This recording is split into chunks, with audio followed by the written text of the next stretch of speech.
السلام عليكم ورحمة الله تعالى وبركاته. مرحبا بكم معايا في فيديو جديد على القناة. اليوم جيت نشارك معكم هاد الحرشة اللي كتجي هشيشة وكتجي لذيذة بزاف بزاف، وما كتاخدش معنا بزاف ديال الوقت، من 6 دقائق حتى ل 10 دقائق. وخصوصا كتنفعكم، غادي تنفعكم الا جا عندكم شي ضيف على غفلة. دغيا دغيا كتوجد وكتجي لذيذة وغتحمر لكم وجهكم. على بركة الله، بلا ما نطول عليكم غندوزو باش نتعرفوا على المقادير والطريقة ديال التحضير. وكيف ما العادة أول حاجة غادي نبداو بها هي الصلاة والسلام على الحبيب المصطفى.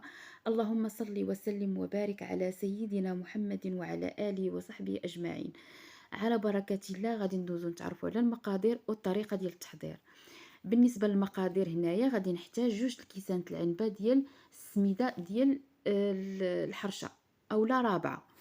غادي نحتاج 2 كيسان ديال الحليب ونص كاس ديال الزيت. غادي نحتاج بيضة ومعلقة كبيرة ديال الزبدة، وغادي نحتاج معلقة صغيرة ديال السكر سنيدة وخمارة من فئة 8 غرام. بطبيعة الحال ما غاديش نساو الملحة. دابا غادي ندوزو باش نوجدو هاد الحريشة. اول حاجة غادي ناخد واحد البول وغادي نضيفو فيه هادوك 2 الكيسان ديال السميدة الحرشة اولا السميدة الرقيقة. غادي نبسبسها بهذيك نص كاس ديال الزيت. غنحاول نلبس هذيك السميده كامله بهذاك نص كاس ديال الزيت. نحاول ندخل هذاك الزيت في السميده.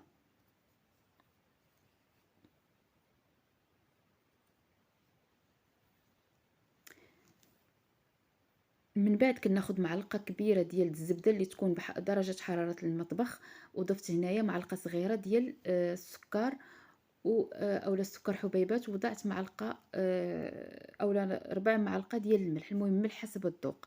ضفت بيضه، ومن بعد ضفت معلقه كبيره ديال الزبده. من الاحسن الزبده تكون من درجه حراره المطبخ، باش من ما كتكونش قاصحه مني كنكونوا نخلطوا فيها مع السميد. صافي هنا غادي نحاول نلبس هذيك الزبيده ودوك المكونات كاملين نخلطهم مع بعضياتهم.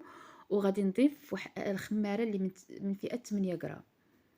هاد الحرشه راه دغيا كتوجد، ما كنحتاجوش اننا نخليوها ترتاح ولا مباشره كندوزو نطيبوها.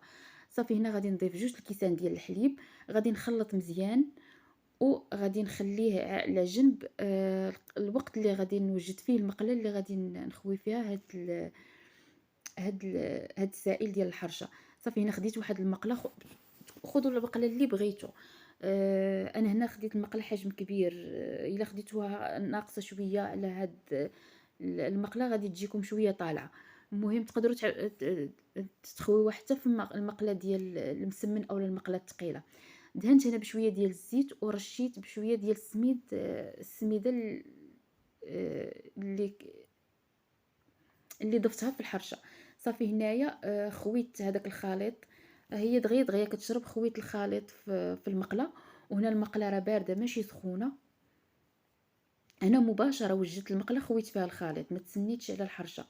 صافي هنا غادي نوضعها فوق النار كيف ما كتشوفوا خاصها تكون نار مهيله. خليوها طيب على خاطرها، ومن الاحسن تغطيو عليها من الفوق باش بحال هكا كتضمنوا بانها كطيب من الوسط.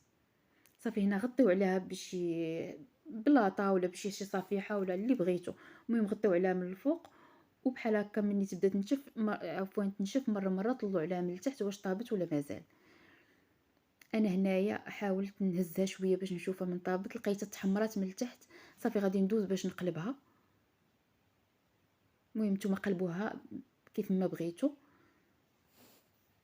غادي نردها للمقله وغادي نردها باش طيب من التحت. بعد ما غطيب من الوجهين بجوج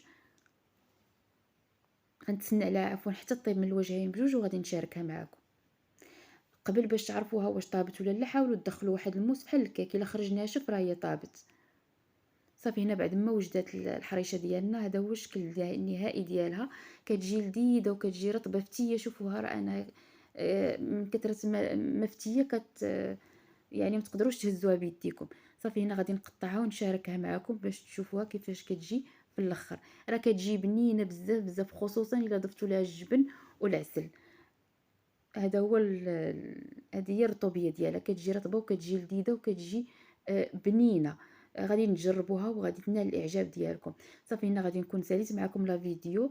الى عجبكم الفيديو ما تنسونيش من لي جيم ومن لي بارطاج، ونتلاقاو في فيديو جديد ان شاء الله، وبسلام عليكم.